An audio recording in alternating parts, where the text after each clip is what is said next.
Pakistan's spy service helping the Taliban.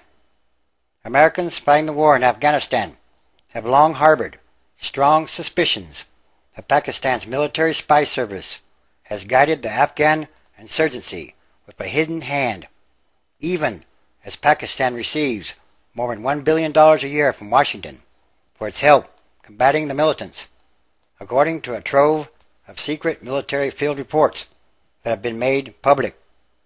The documents, made available by an organization called WikiLeaks, suggest that Pakistan, a supposed ally of the United States, allows representatives of its spy service to meet directly with the Taliban in secret strategy sessions to organize networks of militant groups that fight against American soldiers in Afghanistan, and even hatch plots to assassinate Afghan leaders. So in other words, who is the United States really fighting? Who is the enemy? Taken together, the reports indicate that American soldiers on the ground are inundated with accounts of a network of Pakistani assets and collaborators that runs from the Pakistani tribal belt along the Afghan border through southern Afghanistan and all the way to the capital, Kabul.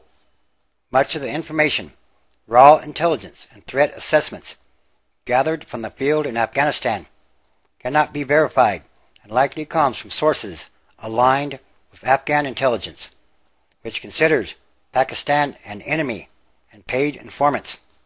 Some describe plots for attacks that do not appear to have taken place, but many of the reports rely on sources that the military rated as reliable, while current and former American officials interviewed could not corroborate individual reports.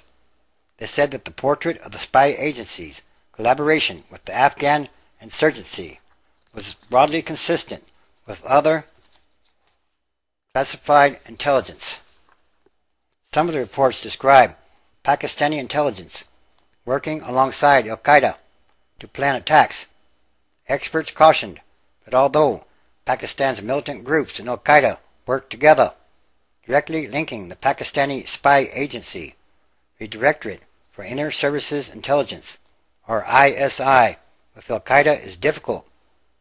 The records also contain first-hand accounts of American anger at Pakistan's unwillingness to confront insurgents who launched attacks near Pakistani border posts, moved openly by the truckload across the frontier, and retreated to Pakistani territory for safety.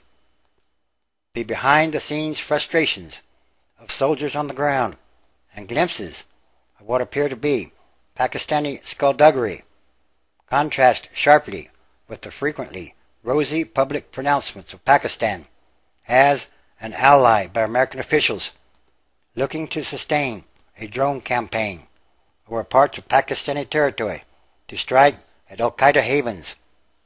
Administration officials also want to keep nuclear-armed Pakistan on their side to safeguard NATO supplies. This month, Secretary of State Hillary Rodham Clinton, in one of the frequent visits by American officials to Islamabad, announced $500 million in assistance and called the United States and Pakistan partners joined in common cause. The reports suggest, however, the Pakistani military has acted as both ally and enemy, as its spy agency runs what American officials have long suspected is a double game, and a very dangerous game, appeasing certain American demands for cooperation while angling to exert influence in Afghanistan through many of the same insurgent networks that the Americans are fighting to eliminate. Again, so then, who is the enemy? Behind the scenes, both BUSH and Obama administration officials, as well as top American commanders, have confronted top Pakistani military officers with accusations of ISI complicity in attacks in Afghanistan, and even presented top Pakistani officials with lists of ISI and military operatives believed to be working with the Taliban or the militants. Benjamin Rhodes, Deputy National Security Advisor for Strategic Communications, said that Pakistan had been an important ally in the battle against militant groups, and that Pakistani soldiers and intelligence officials had worked alongside the United States. Still, he said that the status quo is not acceptable, and that the havens for militants in Pakistan pose an intolerable threat that Pakistan must do more to address. The Pakistani government and Pakistan's military and intelligence services must continue their strategic shift against violent extremist groups within their borders. Several congressional officials said that despite repeated requests over the years for information about Pakistani support for militant groups, they usually receive vague and inconclusive briefings from the Pentagon and the CIA. Nonetheless, senior lawmakers say they have no doubt that Pakistan is aiding insurgent groups. The burden of proof is on the government of Pakistan and the ISI to show they don't have ongoing contacts, said Senator Jack Reed, a Rhode Island Democrat on the Armed Services Committee, who visited Pakistan this month, and said he and Senator Carl Levine of Michigan, the committee chairman, have confronted Pakistan's Prime Minister yet again over the allegations.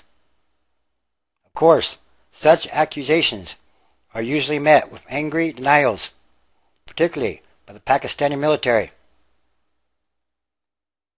Yes, there's something much more going on here. Something much bigger. Again, in other words, so who is the United States really fighting in Afghanistan?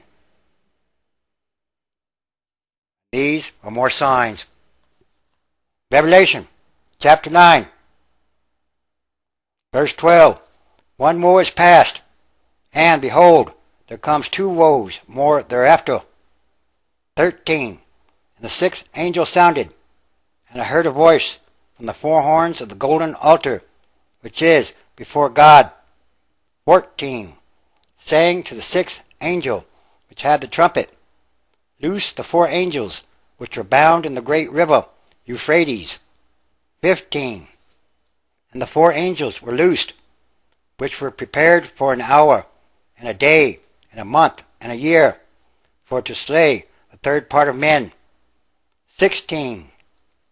And the number of the army of the horsemen were 200,000. And I heard the number of them. 17. And thus I saw the horses in the vision, and them that sat on them, having breastplates of fire, and of jacinth, and brimstone, and the heads of the horses were as the heads of lions, and out of their mouths issued fire and smoke and brimstone. 18. By these three was the third part of men killed, by the fire, and by the smoke, and by the brimstone, which issued out of their mouths. 19. For their power is in their mouth, and in their tails, for their tails were like unto serpents, and had heads, and with them they do hurt. 20. And the rest of the men which were not killed by these plagues, yet repented not of the works of their hands, that they should not worship devils and idols of gold, and silver, and brass, and stone, and of wood, which neither can see, nor hear, nor walk. 21.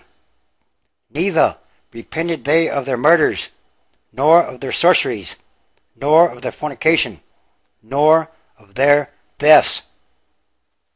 And these are more signs of the end times, transition days, which is a process happening daily all around the world. And there are many different kinds of signs.